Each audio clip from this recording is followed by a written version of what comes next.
Hello everyone, welcome to From the Star Wars Library, where Star Wars is in print, the Force is with the readers, and we see the first Star Wars comic crossover in this episode.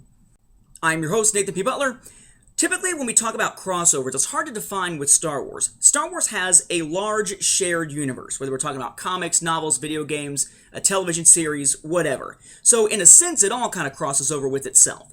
But typically in comics, a crossover is when characters from one series go and have adventures in another series with that series' main characters, or perhaps they cross over together, or maybe there's a comic that brings them together in one that's not really part of either series. There's a lot of different ways to approach it, but Star Wars generally doesn't have a lot of direct crossovers. The biggest and most famous of these that is usually thought of as the first, though it's not, as we'll see here, is one from 2008. It's a crossover called Star Wars Vector that began in the pages of Knights of the Old Republic, then had a character, Celeste Morn, and the Muir talisman she carry over into the Dark Times comic series, then into the Rebellion comic series, then into the Legacy comic book series, or Legacy Volume 1. But that was not the first Star Wars crossover. The first Star Wars crossover, unfortunately, comes from the Star Comics Marvel imprint with Droids number 4 and Ewoks number 10. And that's what we're checking out this time, the first Star Wars crossover entitled Lost in Time. Yes, it's a time travel story. Also, I believe one of the first times we ever see this in Star Wars. So, what do we have here? First off, we have Droids number 4. This is from June of 1986. Says up there, guest starring Wicket the Ewok. And part 1 of Droids, Ewoks Team Up. C-3PO there saying, R2, we're Gulp, caught in a time warp. What are we getting into now? And then in blue, more than you could ever guess, 3PO. And they hint at this because, of course, in the little stars, right, Star Comics, you've got shots of the droids with Ewoks. They're like low grade and such. So we have a sense of what's coming here aside from just what it says up there in the corner.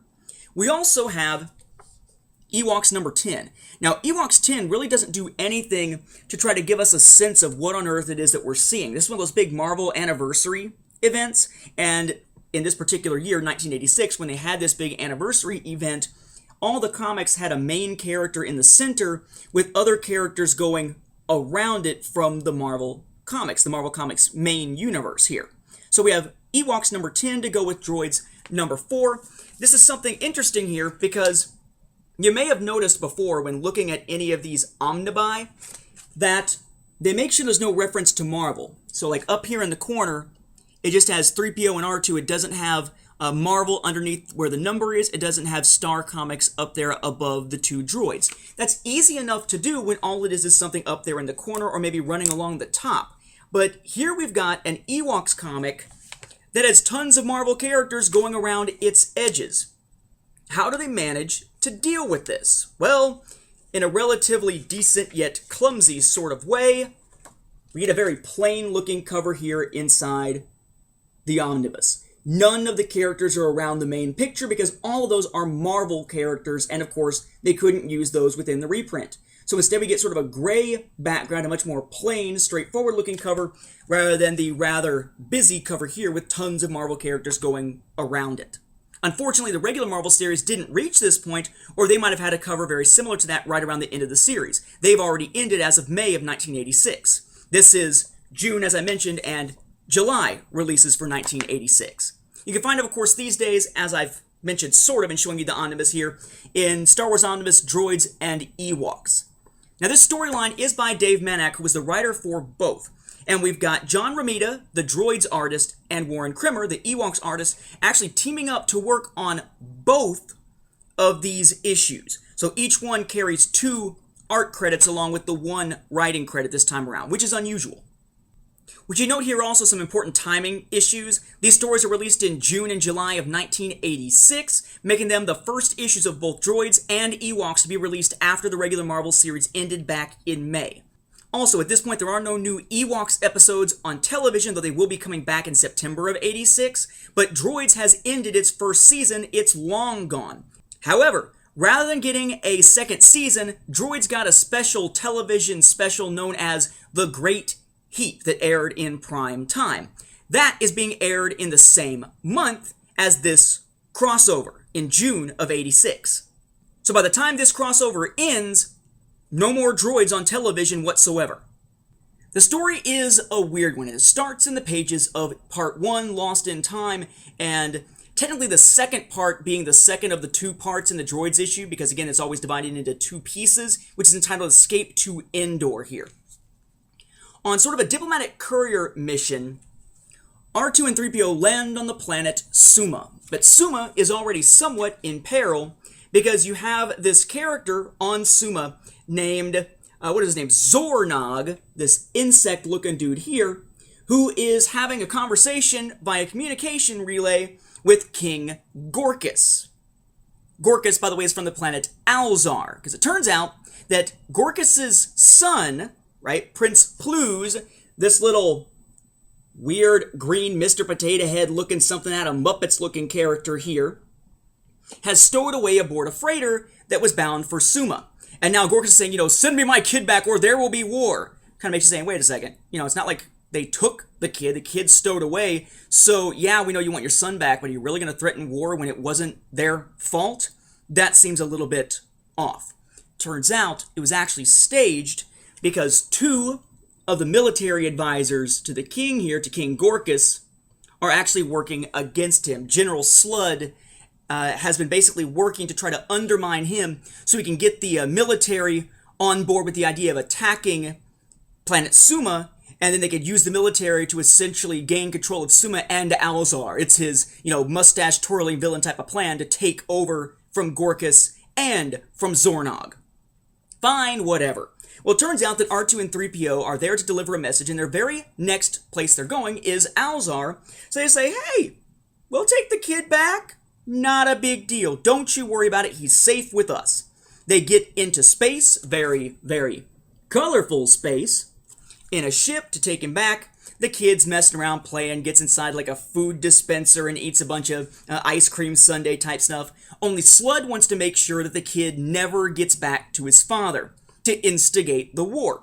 So they attack the ship while it is in space, and as they're trying to do evasive maneuvers and whatnot, they try to get the antimatter system ready for hyperdrive, according to C-3PO.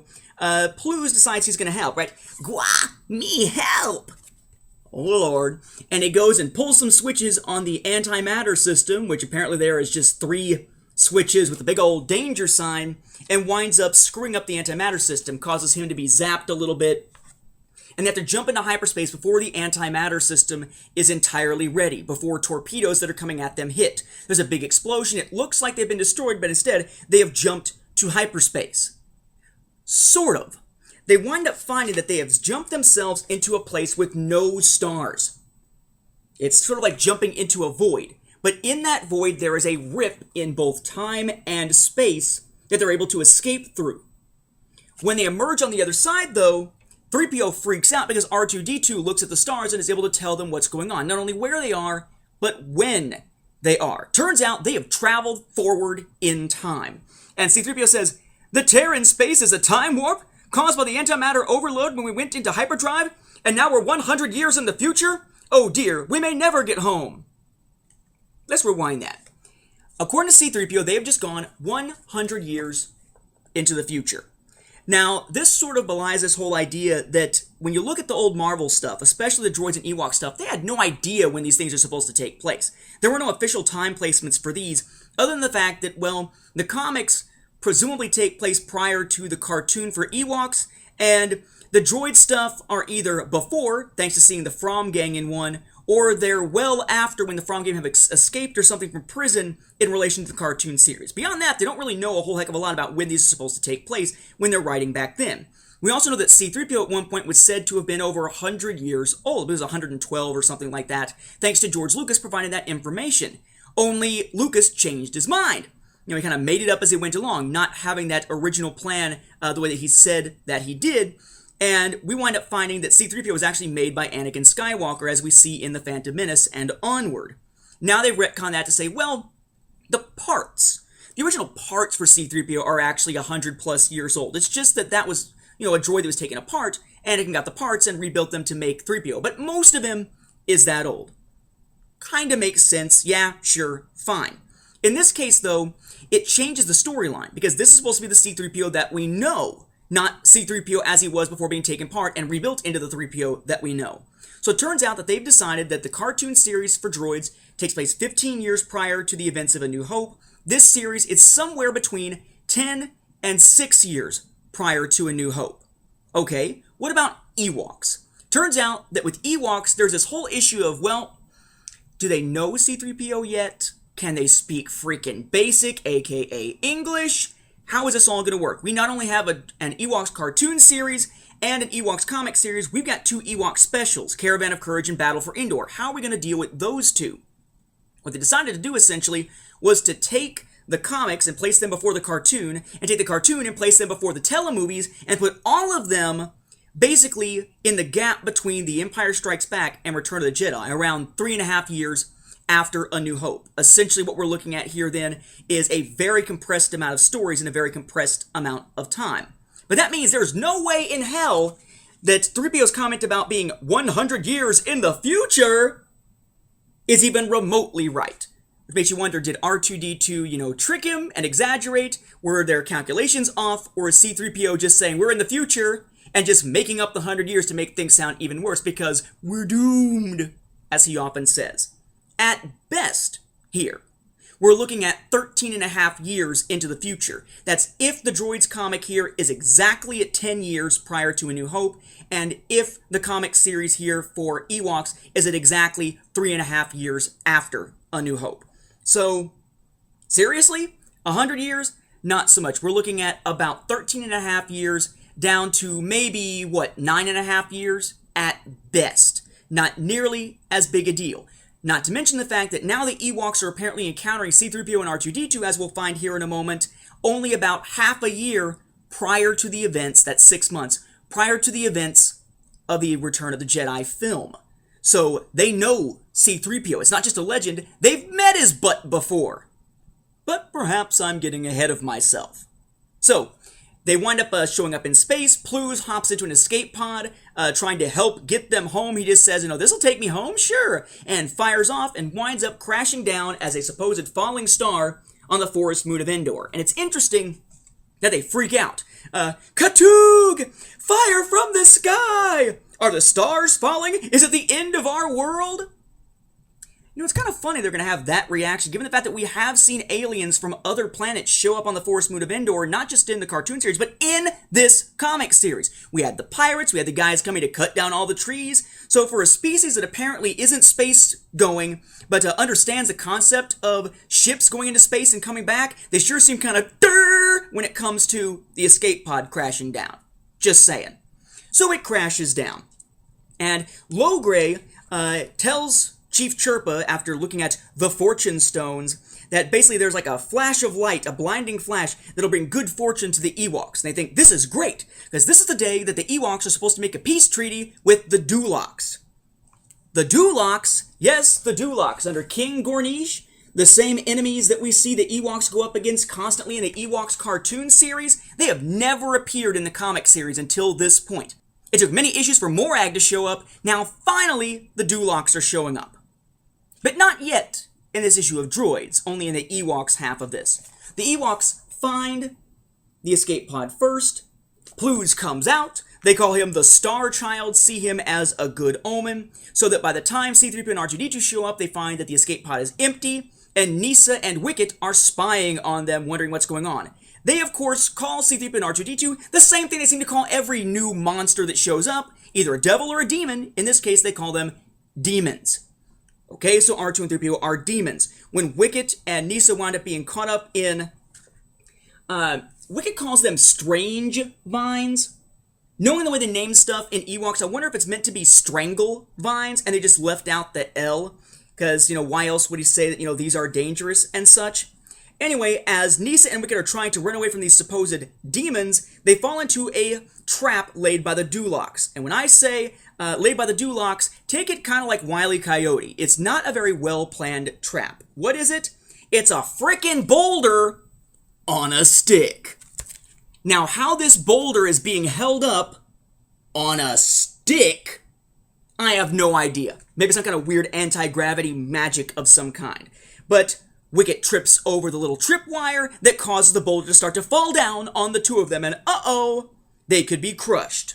What do we have here? At the end, don't miss the exciting conclusion of Lost in Time, continued in Ewoks number 10, Demons of Endor. Oh golly, what's gonna happen? 3PO, R2, Wicket, and Nisa are about to be crushed by a boulder, except we know they're gonna survive, so it's not really very tense. We move on into Ewoks number 10.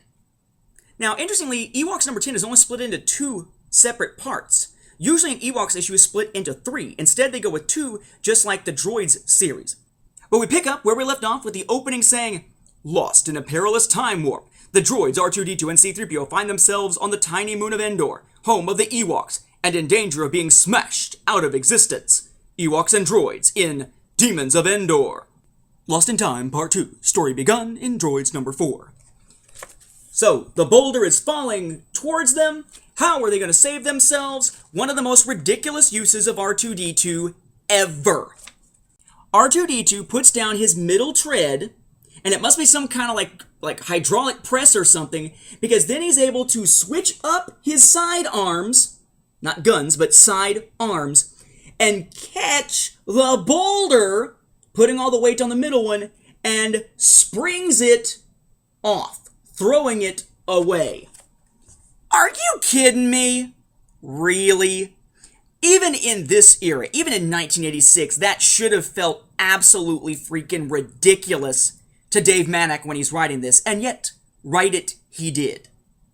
So, this gives C-3PO and R2-D2 a chance to explain that they're not actually, demons or anything, but they are looking for Prince Plus, who they need to get back to his father. Nisa and Wicket take the droids back to the Bright Tree Village, though by this point, we have a problem. And that is that the others have become kind of attached to Plus as the star child, been taking care of him, giving him honey and whatnot. And when the droids show up, Logray zaps them, thinking that they are demons. It takes a moment for them to explain, no, hey, it's okay, they are friends. So, let's go. How could the fortune stones be wrong? They foretold a blinding flash of light, bringing us good fortune this day. So, they're still going to go ahead with this meeting with the Dulocs, bringing the star child with them, and then 3PO and R2 can take the Star Child Plus back to his father. Only, of course, we know that the Dulocs, in their first appearance in the Ewoks comics ever, under Gornish here, are double-crossing individuals. So Chirpa walks across this rickety old bridge, presents the Star Child to Gornish, saying this is a good sign. Gornish tries to steal, aka kidnap, the Star Child, holds him over a ravine, saying, I'm gonna drop him if you don't leave back across the bridge. As they're walking across the bridge, no surprise, the Dulocs cut the ropes, and it looks like the Ewoks are going to fall to their doom. Before he can cut the last little piece of the bridge, though, C-3PO runs out to try to stop them. The sun glints off of his golden metal body. There is your blinding flash of light that brings good fortune, and thinking that it's an Ewok demon come to destroy us, the Dulocs run like hell, and they leave Plus behind. Plus, who then tries to cross the bridge as the bridge falls apart once the other Ewoks are saved, forcing Wicket to swing down on a rope to catch the young prince of Alzar. Finally, with all said and done, our characters say goodbye as we move into Part 2 of Part 2, the second part of this issue entitled A Race in Time. As they take off, Nisa says to Wicket, "Those droids were nice, Wicket. Do you think we'll ever see them again?" To which Wicket replies, "Time will tell, Nisa. Yeah, about 6 months. You will see them again. But not 6 months for them. It'll be a matter of years for them." They fly back into space, go back through the hole in time and space that is closing at this point. In going through, they then try to find their way out of the time warp, eventually coming through essentially another rift. And that other rift takes them back to basically when and where they left, just on the other side of General Sludd's ships. They're going to try to make their way back to the surface of Alzar, only to wind up having their ship shot down. They crash right in front of the Royal Palace, conveniently, and as C-3PO and R2-D2 take Plus out, it looks as though Sludd is going to have them captured and the droids destroyed, claiming that they are kidnapping Prince Plus. only for clues and a recording from R2-D2 to show the truth about what Slud was really up to trying to start the war. So, we have Prince Pluz reunited with his family, and the king asking, what's going on? Tell me about your journey. To which C-3PO says in, corny fashion, well, sire, the only way to start is by saying it's been a long, long day. And the first Star Wars crossover ever is over. Such as it is. It's not so much a bad story, it's just a freaking weird story. If it wasn't for the other stories we have about these characters around this era, this could probably just be a quick little children's throwaway story and not that big of a deal. Unfortunately, it presents some conundrums from a continuity standpoint because the droids don't recognize C-3PO or R2-D2 when they meet them. Of course, in Return of the Jedi. Unless that whole, they think I'm some sort of god thing, means that they sort of worship them after their help before. Because surely after only 6 months, they should remember the droids unless their long-term memory has all been futzed up by something. So you do have that big continuity issue that this kind of opens up for us, but no more so than things like the Ewoks speaking basic supposedly in the Battle for Endor, and not speaking basic in Return of the Jedi.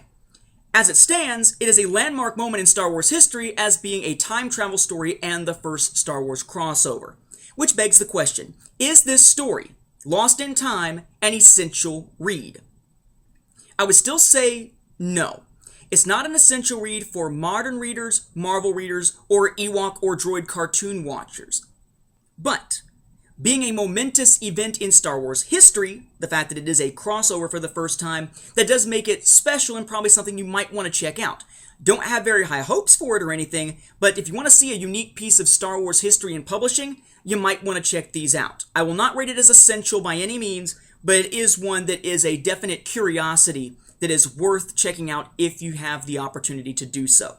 With that, we'll wrap up this episode. Thank you for watching, and may the Force be with the readers.